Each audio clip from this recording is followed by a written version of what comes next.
Good morning, my faithful YouTube followers. It is Thursday morning, 10 o'clock. It is beautiful and sunny outside. We never did get the tremendous tennis ball-sized hail that everywhere around us got. It reminds me of the land of Goshen in the Old Testament when the plagues were happening in just this little area. We didn't even really get rain. So, I don't know. Anyways, I am very thankful for that. We got the machine was going off. I have one of those little storm thingies, and it was going off. Because anything for Tarrant County, it'll go off. Arlington was fine. Praise God. Alright, I want to add a little disclaimer, first of all, to my little controversial rant that I did last night. And it has to do with how the media is portraying this and truth and fiction. Okay. If an LGBT person comes into my store and doesn't say anything, I'm not gonna know. And even if they say I'm gay, I'm not going to refuse them service. I'm not going to say you cannot buy out of my shop. I love gay people. I have gay friends, okay? I love the people. I don't agree with the lifestyle choice, but I love the people. I'm a Christian. I love. God is love. I'm his child. I love. So, I'm not one of these people that say, put a sign out, I will not serve gays. No, that's wrong. That is wrong. That is discrimination. That's civil rights. It's wrong. It's just wrong. No, what I'm saying is, I will not knowingly make customized jewelry for if you come and say, I'm having a gay wedding. It sounds so, I don't even like these terms, but whatever. Just don't tell me the sordid details. That's none of my business. You don't need to know I'm straight. I don't need to know you're gay. Okay, but I love you, all those in the LGBT community. I love you. I do not agree with your lifestyle, but I love you. I just want to get that crystal clear. I will not, please buy from my store. I love you. Anyways. Those that knew me back when I was living in Illinois, I moved out of Illinois. I came from the suburbs of Chicago, Lombard and Villa Park, and I lived in Lincoln Park in the city of Chicago until 1996. And those who knew me back then are wondering why this liberal Catholic. I was raised Catholic. I was raised fairly liberal, even though it was by straight-laced grandparents, but according to how I am, now it's liberal. What happened? Why am I such a Bible-thumping basher? The Bible-thumping, gay-bashing, blah, blah, blah. All right, well, I have a story. I have a testimony of what happened to me. I did not just suddenly move to the Bible Belt and get Jesus in my heart, and now No, it's not like that. I'm going to read you exactly why this change came about to Amy Jo Schuth. So without further ado, I'm just going to read my testimony. This is truth. This really happened to me. So I lived with my grandparents in Villa Park, Illinois. My parents died when I was very young, and I was a goody-goody.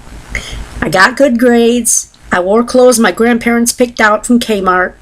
I was unmercifully picked on by students and teachers alike. I didn't drink or smoke or anything. I remember the anti-drug commercials of my childhood, and I really believed that if I ever tried drugs, I'd either drop dead or jump out of a window. When I finally moved out in 1995, my grandmother was convinced that I would go bad. I can still hear her telling me, "You'll get on drugs and sell this house." That's exactly what I ended up doing. But at the time, I called her some very nasty names. I basically told her she was deranged. I just wanted my independence. I was 28 and I didn't want her freaking out when I came home late. I'd go out to bars with my best friend and she'd be, "Oh, what are you doing?" I left her in the care of a lady from the Catholic church where we used to go. I declared myself an objectivist, the philosophy of Ayn Rand, and I refused to attend church. I basically said, I'm an atheist. I don't believe in God. I'm not going to church anymore. Everybody was like, have you lost your mind? That was it. Not long after I moved into the city, I was in Lincoln Park, I began to become addicted to sex. I actually posted an ad in the alternative lifestyle section of the paper.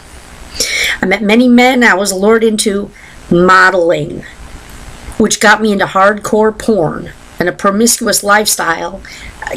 Could have gotten me raped or murdered many times over. Eventually, I hooked up with an interesting ad, which was a guy who openly called himself a Satanist and a recreational drug user. And I thought, how adventurous sounding! Yep, that was, at the time, that was what was going through my mind. Well, I invited him over. I told him I didn't do drugs and I didn't want to, and he said it was okay. After a few weeks, he moved in with me. I'd watched him use crack once or twice before, and I just thought, what a strange thing to do. I'd seen the movie Rush, and I actually thought life was like that, so I told him, please don't let me try it. And if you haven't seen the movie, you know that you'd be forced to do drugs at gunpoint and all of these. But after a few weeks, that was to change. My ex cried and told me he was afraid that he would cheat on me with a crack whore if I didn't use with him. And I fell for it. He started off by kissing me and blowing smoke into my mouth. And then I got brave and said, I'll try a hit. That's all it took. I got the woo-woos in my head and I just wanted more and more. That's all it took, guys. Once I was addicted. I have an addictive personality and I tried crack once. That was it. When my grandmother passed away, she left me with an inheritance of around $100,000. And I had widely invested in mutual funds. I lived off the interest and the rental income of what was now my house. I quit my job at Blockbuster. I was working at Blockbuster Music and then Blockbuster Video. I never had to work again. Then I started to withdraw money from the bank. The teller asked, because it was a small town atmosphere in a big city where I lived, and I started to make up lies. They were asking, why are you taking all this money out? I don't even remember what I said.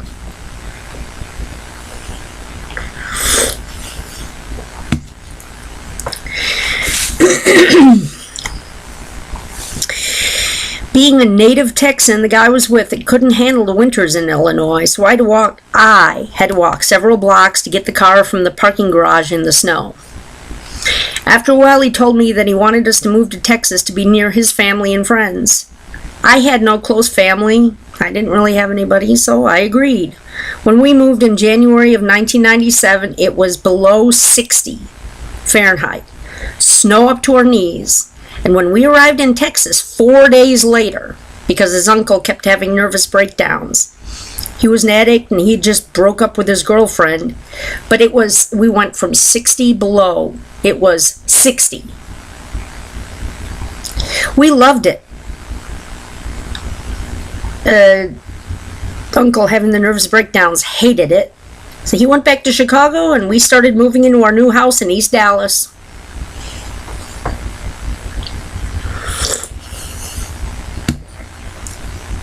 I didn't work, and eventually I began to request withdrawals from my mutual funds in order to get crack. Twice I went to a Western Union to get ridiculously large sums of cash. We're talking like $40,000, $60,000. And there was an armed guard at the locked door. We're talking with a machine gun. One time I even went with my crack dealer to get $30,000. True story. I went to the thing, and they were counting out the money, and I was there with this is my friend, and they didn't question me, and that was my crack dealer. True story. My ex and me, we just kept all that cash in our closet at home, in hundreds, just piles in a suitcase. That year, many bad things happened. I almost died from an overdose. I was doing IV drugs by then. I started shooting up. I said I'd never stick a needle in my arm.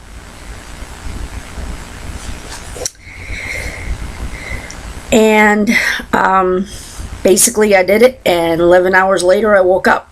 I barely remember being thrown in the shower. And then a guy who came over, he almost died on our bedroom floor. He had been drinking. He was drunk, and then we gave him drugs, and he was turning blue. That was one of the scariest things that ever happened to me. That was just... I'll go into that another time. I'm going to run out of time. I'm going to have to make this 2 parts. But well, the money eventually ran out. So we started writing hot checks in several towns. We'd go to every store and say $10 over, $10 over. That was all my name. Some of it was also in his name. Most of it was in my name. Finally, he did this twice. He broke into the neighbor's house the second time. He did this once. We got forgiven. Did it again. He stole a TV and a stereo. And that was the same day they cut our electric off for not paying. And that, I just lost all sense of rules of anything. So I ran with him to pawn it. We went to pawn this stuff, this stolen merchandise, and used I used my information, my ID. And then we went to a friend's house, and we did drugs in his closet. I remember we were running stoplights, and I just went, whee! I felt this insane rush of thrill. Yes, you're probably saying, why isn't she dead? Then stark reality hit as he informed us that we couldn't stay there. We had no place to sleep. That began a 2-week period of living in nasty, abandoned houses in our area. We're talking, no. Imagine a house that is abandoned and people are using drugs in it and going to the bathroom and there's no water. Pretty nasty. We were cheating cab drivers to get to the dope house. We were saying, yeah, bring us to this house, bring us to my friend's house, and then we didn't have money. We just leave him. I left my glasses, I left my purse.